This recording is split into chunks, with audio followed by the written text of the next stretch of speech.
Good afternoon, everybody, and welcome to the Israel Brief, brought to you by Lay of the Land. I'm Raylene Marks, your host, bringing you the top stories from Israel and the region every Monday to Thursday right here. And if you haven't already subscribed, you can find us on YouTube at the Israel Brief. And it really helps if you subscribe, because that way you get to share Israel's news with the world, especially those who may not see it in mainstream media. So let's take a look at those top stories making headlines.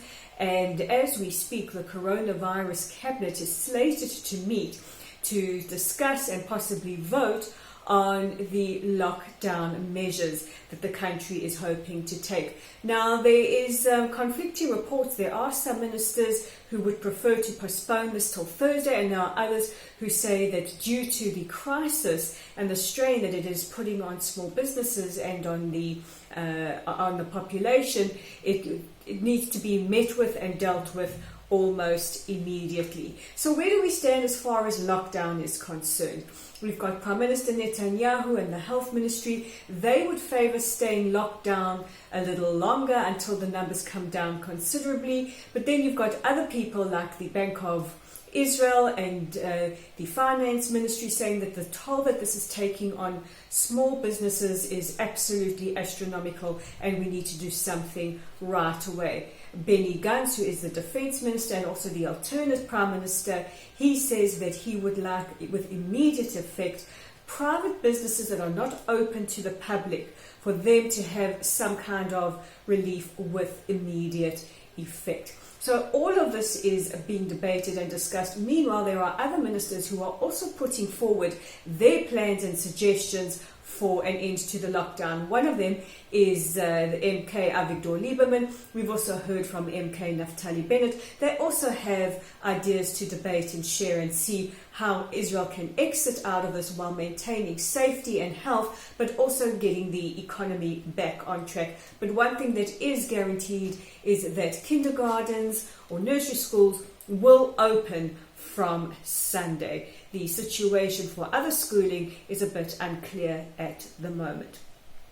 Now, in other news, we now go to the area of stage, screen and movies. And this is a story that has caused quite a balagan, as we say here in Israel, or brouhaha on social media. And that is the story of our Wonder Woman, Gal Gadot, who is very, very famously Israeli. She is unabashedly Jewish, very proud of her Israeli and Zionist roots. Well, she announced that she is slated to play the legendary Egyptian queen Cleopatra. She is partnering up with Patty Jenkins again. Patty Jenkins bought us Wonder Woman, and she will now play this iconic role, which was played before by Elizabeth Taylor, she herself, who was also Jewish. Now, this has caused a massive outcry on social media. A lot of the anti-Israel lobby coming out and saying that Gal Gadot is a white Ashkenazi, she shouldn't be playing this, this should be played by an Arab, one accusing her of stealing the land and now stealing the roles that should go to Arab women, others calling her or accusing her of whitewashing it. A lot of hateful invective that is targeted at Gal Gadot, except for one important fact.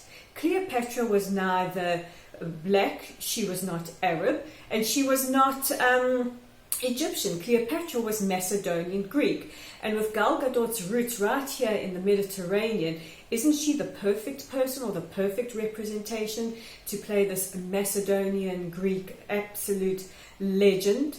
Well, it's going to happen, and she's got our full support.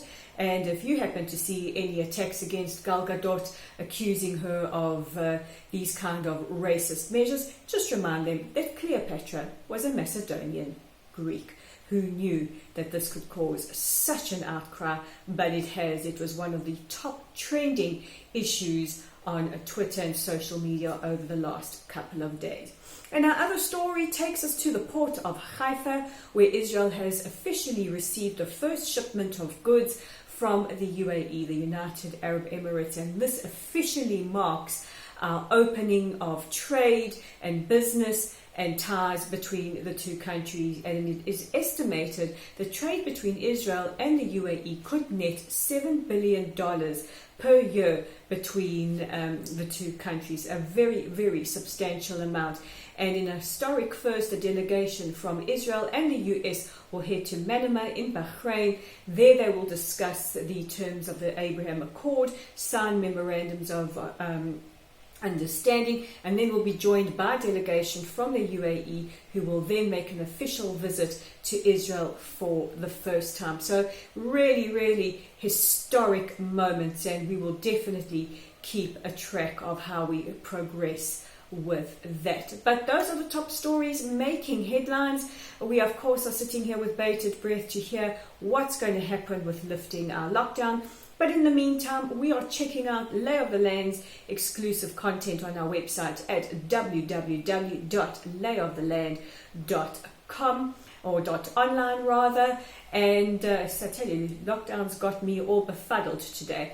And while you're there, you can read Dave Kaplan's article about the train line that's been built between Tel Aviv and Jerusalem. And it's quite an amazing story. While everybody's in lockdown, Tel Aviv, the city that never sleeps, is busy building train tracks. It's up on our Facebook page. If you haven't already joined our community, please do so by giving us a like or a follow and sharing our content. We really, really appreciate it when you share our content.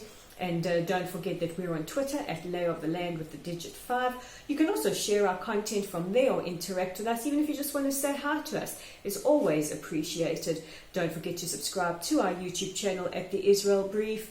And now that I've got social media covered, all that remains is for me to wish you a safe and a healthy rest of your day. I'm Riley Marks. This is the Israel Brief, and we'll chat again tomorrow.